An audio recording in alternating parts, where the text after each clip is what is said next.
साठी ज्या ज्या सैनिकांनी आपल्या प्राणांचं बलिदान दिलं ते सर्व स्वातंत्र्य सैनिक, सबंध विश्वाला शांततेचा मार्ग दाखवणारे विश्ववंदनीय महाकारुणिक तथागत गौतम बुद्ध, गोपाला गोपाला देवकी नंदन गोपाला असा संदेश देत कीर्तनाच्या माध्यमातून उरलेल्या वेळामध्ये सबंध विश्वाला स्वच्छतेचा संदेश देणारे राष्ट्रसंत गाडगे बाबा, भारुडांच्या माध्यमातून सामाजिक प्रबोधन करणारे संत एकनाथ महाराज, संत तुकाराम महाराज आणि समाजातील इतर सर्व होऊन गेलेल्या सर्व कलाकारांना माझा शाही मानाचा मुजरा करून राष्ट्रीय बहुजन पार्टी आणि राष्ट्रीय बहुजन पार्टीचे अधिकृत संघटन राष्ट्रीय कलावंत मंच यांच्या संयुक्त विद्यमाने आज कलाकारांच्या हक्कासाठी जो काही या ठिकाणी आम्ही आंदोलन करत आहोत, त्या आंदोलनाच्या अनुषंगाने एक माझी छोटीशी कला, माझं नाव सूर्यकांत तांदळे, संपूर्ण महाराष्ट्र मी पोवाडा ही जी महाराष्ट्राची कला आहे, लोककला, ती पोहोचवण्याचा मी प्रयत्न केलेला आहे आणि म्हणून एक छोटीशी झलक मी आपल्यासमोर पोवाड्याची सादर करतोय. कृपया शब्दाकडे लक्ष असावं. ओम नमो श्री जगदंबे.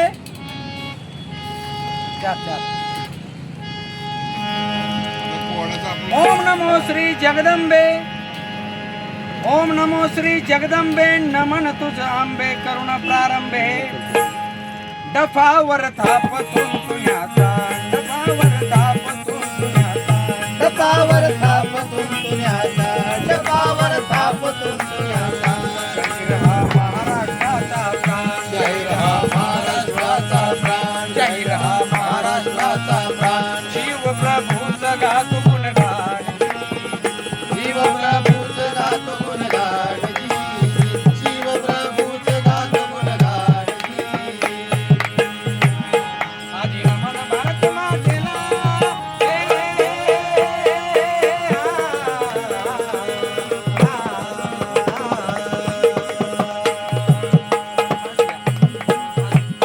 आधी नमन भारत मातेला, आधी नमन भारत मातेला, क्रांतीवीराला, वीर जवानाला, वीर पुरुषाला, लातूर जिल्हा चाकूर तालुक्याला, मुक्कामी नळेगाव गावाला, शाहिरी साज चढविला, पूर्ण चढून शाहिरी साज आला. शाहीर सूर्यकांत गात पवाड्याला, गात पवाड्याला, जिरहाजी गातो पवाड्याला, जिरहाजी गातो पवाड्याला, जिरहाजी.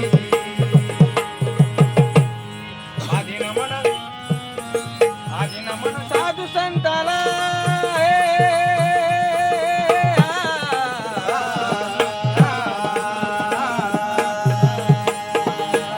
आधी नमन साधू संताला, आधी नमन साधू संताला, जिजामातेला, शिवाजी राजांना, शिवाजी राजांना, फुलशाहू आंबेडकरांच्या गुरु चरणाला. जिरहाजी गुरु चरणाला, जिरहाजी गुरु चरणाला, जिरहाजी.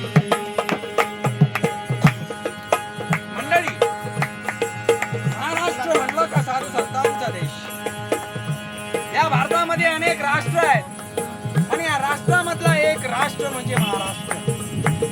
या महाराष्ट्रामध्ये जर खऱ्या अर्थानं बघितलं तर या राष्ट्रामध्ये अनेक संत होऊन गेले, ज्यांनी आपापल्या परीने सामाजिक प्रबोधन करण्याचा प्रयत्न केला. साधू संतांच्या काळापासून ते आतापर्यंतच्या कलियुगापर्यंतचा जर विचार केला तर समाजामध्ये अनेक प्रकारची लोक होऊन गेली, परंतु समाजाला स्टेबल ठेवायचं काम, समाजापर्यंत चांगले विचार पोहोचवण्याचं काम आणि समाज जागृत करण्याचं काम हे साधू संतांनी केलेलं आहे. संत एकनाथ महाराजांनी भारुडांच्या माध्यमातून सामाजिक प्रबोधन केलं, तर संत तुकाराम महाराजांनी अभंगांच्या माध्यमातून, कीर्तनांच्या माध्यमातून सामाजिक प्रबोधन करण्याचा प्रयत्न केला. थोड्या वेळापूर्वी सांगितल्याप्रमाणे संत गाडगे महाराजांनी स्वच्छतेचा संदेश देत या संबंध विश्वाला स्वच्छतेचा संदेश दिलेला आहे. या महाराष्ट्रामध्ये कुठेही दुःखाचं सावट नव्हतं, सगळीकडे आनंदी आनंद होता, सगळीकडे आनंदी आनंद होता. परंतु या आनंदमय वातावरणाला या दुष्ट काळाची नजर लागली. या आनंदमय वातावरणाला या दुष्ट काळाची नजर लागली आणि मोगलांचं अपवित्र पाऊल या धरतीवरती पडलं. धरतीवरती पडलं. मोगलांचं पवित्र पाऊल या धरतीवरती पडलं. भैरवी घ्यायचं. मोगलांचं पवित्र पाऊल या धरतीवरती पडलं. मोगलांचं पवित्र पाऊल या धरतीवरती पडलं. महाराष्ट्राची भूमी ही मोगलांच्या टापाखाली चिरडली जाऊ लागली. महाराष्ट्राची भूमी ही मोगलांच्या टापाखाली चिरडली जाऊ लागली. कोण कोण कोण कोण कोण रोकेल हे वादळ? जिकडे पाहावं तिकडे हिंदूंची मंदिरे नष्ट होऊन मुस्लिमांच्या मशिदी उभारल्या जाऊ लागल्या. आया बहिणींची इज्जत ही भर दिवसा गावच्या वीशीवरती टांगली जाऊ लागली. सन्मानानं फडकणारा माझा भगवा ध्वज हा मुघलांच्या टापाखाली चिरडला जाऊ लागला. कोण कोण कोण कोण रोकेल हे वादळ? पण हा दुष्ट काळ जास्त दिवस थांबू शकला नाही.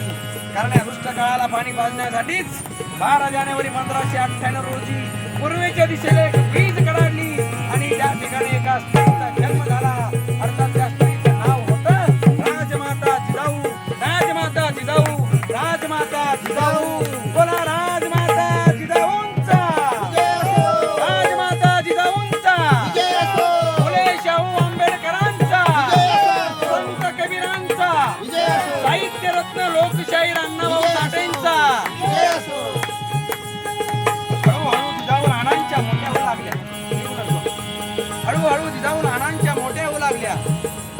हळूहळू जिजाऊ लहानांच्या मोठ्या होत असताना महाराष्ट्राच्या धर्तीवरती होणाऱ्या अन्याय अत्याचाराचा हळूहळू जिजाऊंच्या पोटी एका शूरवीर पुत्राने जन्म घेतला. अर्थात त्या पुत्राचं नाव होतं छत्रपती शिवराय. छत्रपती शिवराय. छत्रपती शिवराय. आणि जय भवानी. जय शिवाजी. जय भवानी. जय शिवाजी.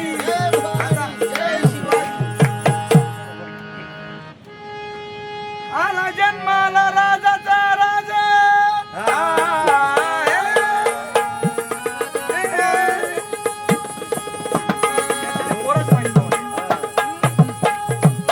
आला जन्म राजाचा राजा. क्रांतीचा साज तरुणी साज. राज तो रणी उतरला. राज तो रणी उतरला. राज तो रणी उतरला. महाराष्ट्र भूमी घडविण्याला. महाराष्ट्र भूमी घडविण्याला.